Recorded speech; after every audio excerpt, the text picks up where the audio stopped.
السلام علیکم خواتین و حضرات، آپ سب کو نئے سال کی خوشیاں اس دعا کے ساتھ بہت بہت مبارک ہوں کہ اللہ رب العزت آنے والے اس نئے سال میں ہم سب کے لیے ہر طرح کی آسانیاں پیدا فرمائے۔ ناظرین، شو کا آغاز کرتے ہیں۔ نیا سال، نیا سیٹ، اور میرے ساتھ ہمیشہ کی طرح ہے ناجیہ اپنی اسی پیاری پیاری ہنسی اور شرارتوں کے ساتھ۔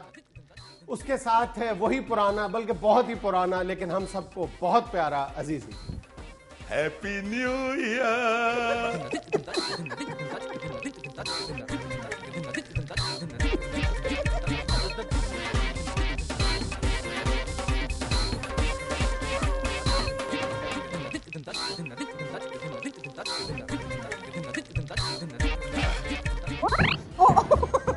دیکھ کے عزیز صاحب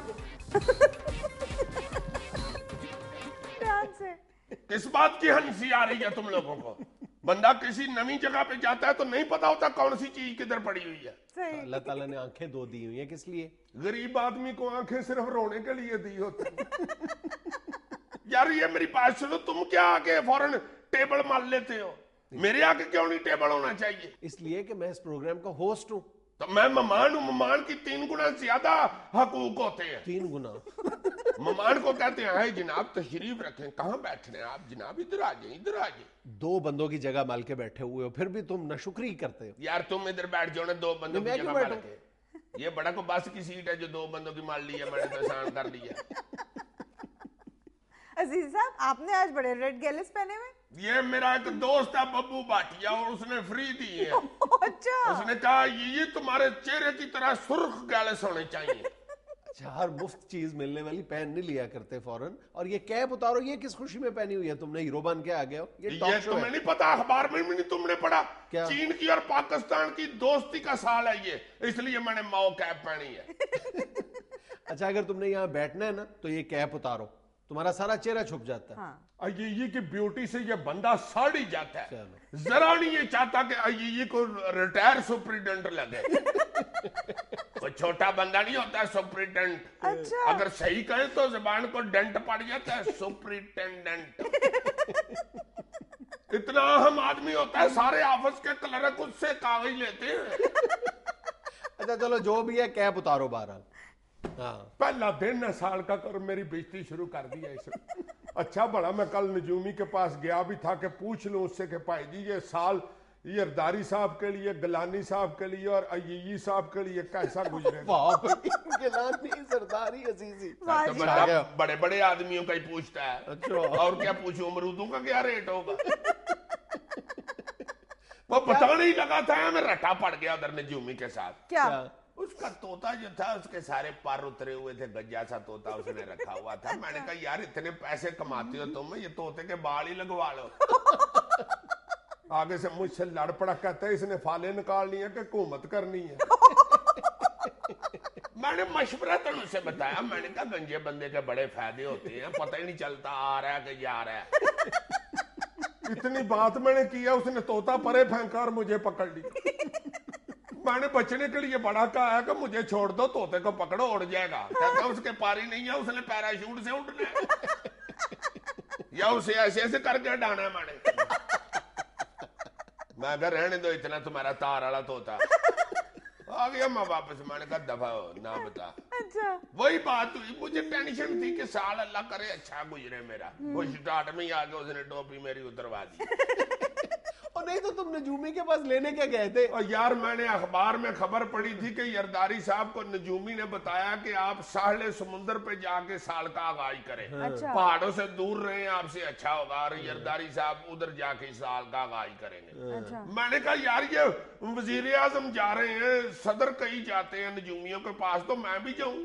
صحیح میں بھی ایک بڑا انسان ہوا ہوں اوہو یار ویسے یہ صدر کیوں جاتے ہیں؟ ارے آلموسٹ سارے صدور سارے وزرائے اعظم جو ہیں وہ ان نجومیوں کے پاس اور ایسٹرولوجرز کے چکروں میں پڑے رہتے ہیں. کوئی تسلیم کرتا ہے, کوئی نہیں کرتا, کوئی چھپا لیتا ہے اس بات کو, کوئی نہیں چھپاتا. اب وہ جا کے ان نجومی کے طوطے کو نہیں چھیڑتے ہوں گے. یار یہ مجھے 2-4 روز پہلے ایک بہت لاہور کے مشہور پامسٹ ہیں, انہوں نے بتایا تھا کہ اپنے گورنر سلمان تاثیر صاحب نے انہیں اپنا ہاتھ دکھا کر پوچھا تھا کہ کیا میں کبھی اس صوبے کا وزیر اعلیٰ یا گورنر بن سکوں گا. تو میں نے انہیں کہا تھا کہ آپ کو اس کام کے لیے کم از کم 10 سال کا عرصہ درکار ہوگا, انتظار کرنا پڑے گا آپ کو. لیکن بالآخر وہ بن گئے. 10 سال بعد بن گئے. ہاں ہائے ہائے ہائے. یہ 1990 میں پوچھا تھا انہوں نے. یار بات سن, اس نجومی سے یار میرا بھی پوچھو کہ یہ کیا بنے گا, مگر اسے کہنا کہ سال نہ اتنے بتا دینا یہ بندہ وڈیرا ہے. ایک نجومی سے میں نے پوچھا تھا, کہتا تھا عزیزی سب کچھ بن جائے گا, انسان نہیں بنے گا. تمہاری نئے سیٹ پہ کتنی ہنسی نکل رہی ہے, بارے واہ, اتنی بھی ادھر پھسلن نہیں ہے. بستی میری اور ہنسی تمہاری, بارے واہ. اتنا ہنسنا ہوتا ہے نا تو اپنی بستی کرایا کرو. پھر بستی مجھے کسی مہنگے نجومی کو دکھانا چاہیے. ہاں تو آپ بھی تو کسی سستے سے نجومی کے پاس چلے گئے نا, 10 روپے والے نجومی کے پاس. تمہیں پتا ہے لاہور اور کراچی میں 5 سٹار ہوٹلز میں کئی نجومی بیٹھتے اور باقاعدہ وہ ذائچہ بنانے کے 1.5 سے 2.5 لاکھ روپے تک وصول کرتے ہیں. 1.5 سے 2.5 لاکھ ایک شخص کا ایک ذائچہ بنانے کا. جناب مت ماری ہوئی ہے لوگوں کی, وہی 2.5 لاکھ کا جا کے کو کاروبار شروع کرے, قسمت آپ ہی ٹھیک ہو جاتی. کاروبار کے متعلق ہی تو پوچھنے جاتے ہیں. تو 2.5 لاکھ تو اسے دے آتے ہیں, تو کاروبار ترلے منتوں سے کرتے ہیں. پاکستان میں ایک اندازے کے مطابق 70,000 سے زیادہ نجومی موجود ہیں, اور اسی سٹڈی میں یہ بتایا گیا تھا کہ 24% سے زیادہ پاکستانی اپنی زندگی کے کسی نہ کسی مرحلے پر کسی نہ کسی پامسٹ کو ضرور ہاتھ دکھاتے ہیں. اچھا جی, 70,000 نجومی ہیں. جی ہائے ہائے ہائے, 2 طوطا بھی فی نجومی ہو تو 1,40,000 طوطا تو ادھر ہی نوکری پہ لگا ہوا ہے, اور عوام ہمیں چیختی رہتی ہے ہمیں نوکریاں نہیں مل رہی. یار میں طوطوں والے نجومیوں کی بات نہیں کر رہا. بڑا بڑا اگر انسانی تاریخ پر نظر ڈالی جائے تو بڑا بڑا نجومی نظر آتا ہے. ایسی ایسی زبردست پیش گوئیاں کی ہوئی ہیں ان لوگوں نے.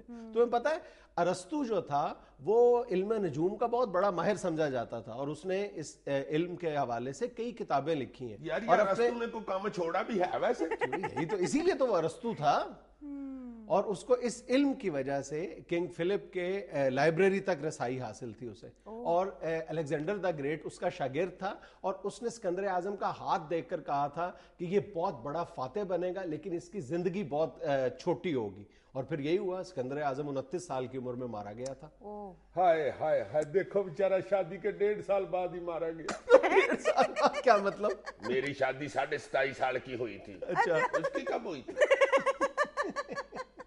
سر ویسے علم نجوم کس حد تک درست ہے اور کتنا اس پہ یقین کیا جا سکتا ہے؟